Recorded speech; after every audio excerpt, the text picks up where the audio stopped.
Capítulo primero. Pangtom o Ungdom, infancia y juventud, o de cómo Hans soñó los brazos del mar. Nací el 24 de octubre de 1811 en Hoslune, una aldea de la isla de Lolland. Mis padres arrendaban una pequeña granja en la estancia de Pidenstraf. Como la granja era muy reducida, mi papá trabajaba, además, como artesano fabricando suecos, que era el calzado común entre la gente del campo de aquel tiempo. Las entradas eran muy modestas, pese a lo cual se criaron en el hogar 9 hijos y nunca nos faltó el pan cotidiano. Mi padre, Christian Fugl, era un hombre de carácter y jovial, y un buen trabajador, aunque algo inconstante. Mi mamá, Mette Goffred, era hija de una familia de muy buena condición económica, que poseía una granja en la cual mi padre fue peón. Allí se conocieron y enamoraron. Esto no agradó a los padres de Mette porque el pretendiente era pobre, pero gracias a que mi mamá era una mujer de personalidad firme y resuelta, los padres tuvieron que ceder y los jóvenes se casaron y vivieron una vida feliz, aunque en condiciones modestas. Mi papá tocaba el violín, lo que le valió ser convidado a muchas tertulias, y como era algo inclinado al alcohol, esto no fomentaba la economía del hogar.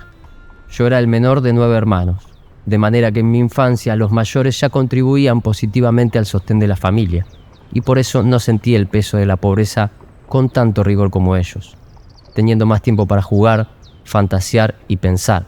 De ahí que mis hermanos mayores me considerasen holgazán, envidiando lo que ellos no habían podido disfrutar. En cuanto a mí, siempre pensaba en la manera de alcanzar una condición mejor que la de mis padres y hermanos. Un maestro de escuela era un gran hombre y a un pastor lo consideraba casi Dios. Una noche soñé que ya era alumno de la escuela normal y a la mañana conté el sueño a mamá. Desgraciadamente lo oyó mi hermana Kirsten, quien soltando una carcajada dijo: «Si en vez de hacer algo útil estás siempre pensando en semejantes cosas, seguramente llegarás a ser un gran hombre que pueda desdeñarnos y librarse del trabajo porque no eres más que un holgazán». A los 7 años entré en la escuela, y como me dediqué al estudio con gran celo, pronto llegué a ser uno de los primeros de la clase, lo cual me granjeó la simpatía del maestro y también del pastor, quien era el encargado de la inspección de esa escuela. Cumplidos los 14 años me empleé en una molina granja, debiendo trabajar en ambas tareas. En las noches me perfeccionaba en lo que aprendiera en la escuela, escribiendo, dibujando o haciendo cuentas. En ese periodo logré una buena preparación para los trabajos que me tocarían hacer muchos años después, como el contribuir a un molino de Tandil. Más de pronto se produjo un cambio en mi situación. El presbítero Smith, pastor de la parroquia de nuestra aldea, conociendo mi anhelo de ser maestro de escuela, vio un camino abierto para lograrlo. Un amigo suyo, el pastor Ramus Müller, había sido nombrado obispo de la diócesis de Lolland-Falster y necesitaban un joven inteligente y de buena conducta que le sirviera de cochero y sirviente a la vez. Vendí mis herramientas, maderas y suecos labrados y entré en mi puesto, donde permanecí unos 5 años. En esa ocupación pude ver cómo se portaba la gente decente y aprendí mucho en el arte de actuar como es debido. Me sobraba bastante tiempo para leer y escribir, y el contacto con los libros despertó de nuevo en mí las ansias de ser maestro de escuela. Ahora no me parecía imposible realizar el sueño de mi infancia. El 1 de noviembre de 1835 abandoné mi puesto en casa del obispo y emprendí la marcha al seminario, que distaba unos 400 kilómetros, los cuales hice a pie, exceptuando, por supuesto, el cruce de los Sands, brazos del mar que separan las islas. Fueron 2 años de grandes satisfacciones los que allí pasé, logrando lo que durante mucho tiempo había sido mi principal anhelo. No tuve dificultades en el estudio y llegué a ser uno de los primeros de la clase. Por recomendación del presbítero Smith fui maestro particular de los hijos de un pastor de Zelandia durante 1 año y medio.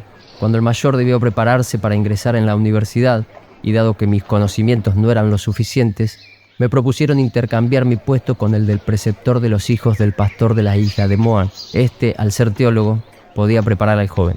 La familia del pastor era muy culta, relacionada con los círculos superiores de la capital, y me trataban con amabilidad, de manera que me sentía perfectamente bien en su casa.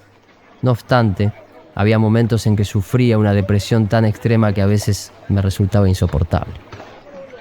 Al cabo de 1 año, el presbítero Smith fue trasladado a Moen y como por su carácter de presbítero tenía algo que ver con el nombramiento de maestro de los colegios públicos, me ofreció un puesto. Al principio vivía en la casa del presbítero Smith, ayudándole en su extensa correspondencia y escritos oficiales, cosa que seguía haciendo cuando alquilé un cuarto de pueblo. En las tertulias y reuniones populares había conocido al hotelero Macbrand y al médico Jacobsen. Una noche, en casa del médico, leímos en el diario un resuelto escrito por un emigrante que recomendaba a Estados Unidos como país de emigración.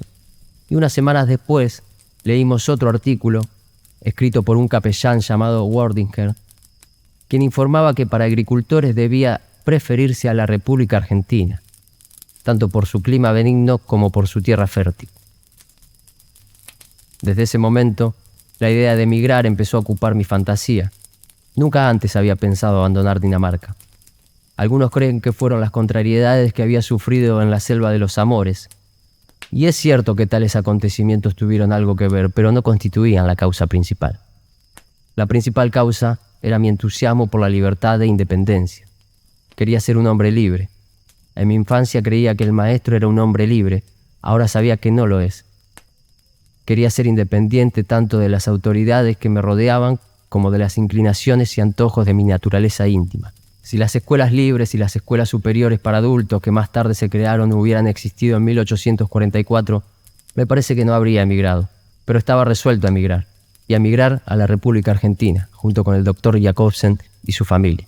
Mas, ¿de dónde sacar dinero para el viaje? Todo lo que poseía eran unos muebles y algunos libros cuya venta podría producir unas 200 coronas, y el viaje a Buenos Aires costaba 600. Entonces, mi paternal amigo, el presbítero Smith, solicitó de una sociedad cristiana de misiones extranjeras 400 coronas para que investigara la posibilidad de establecer una misión cristiana entre los indios de Sudamérica, prestándome además de su propio bolsillo otras 400 coronas, con lo que tuve suficiente para el viaje. El 8 de agosto de 1844 salimos de Copenhague y por vía Kiel llegamos a Hamburgo, donde nos embarcamos en un velero que nos llevaría a Buenos Aires. Salimos de la desembocadura del Elba a principios de septiembre. En el Atlántico tuvimos días lindos y malos. Nos divertíamos mirando los peces voladores, los delfines y las ballenas, y así el tiempo, aunque era largo. En la desembocadura del Río de la Plata nos sorprendió una tormenta tan fuerte que nos obligó a volver al mar abierto para salvarnos. Después de 3 o 4 días calmó el viento y llegamos a la rada de Montevideo. Aquí vimos buques de guerra del Brasil, de Argentina y unos botes de cañones al mando del italiano Garibaldi. Al cabo de unos días pudimos salir del puerto de Montevideo y el 11 de noviembre anclamos en la rada de Buenos Aires. El viaje duró 70 días.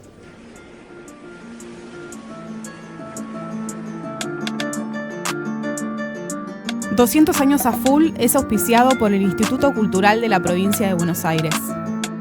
En 200 años a full trabajaron Magdalena Gómez Dinardo, María Emilia Zarini y Horacio Capeluti en guión, Alicia Larsen, Sebastián Irigaray, Joaquín Areta y Tony Ferrer en voces, Mariano Capeluti en grabación y edición de sonido, Jorge Daneri en diseño gráfico, María Emilia Zarini y Horacio Capeluti en realización audiovisual, Simón Ventos Taborga y Magdalena Gómez Dinardo en producción y comunicación.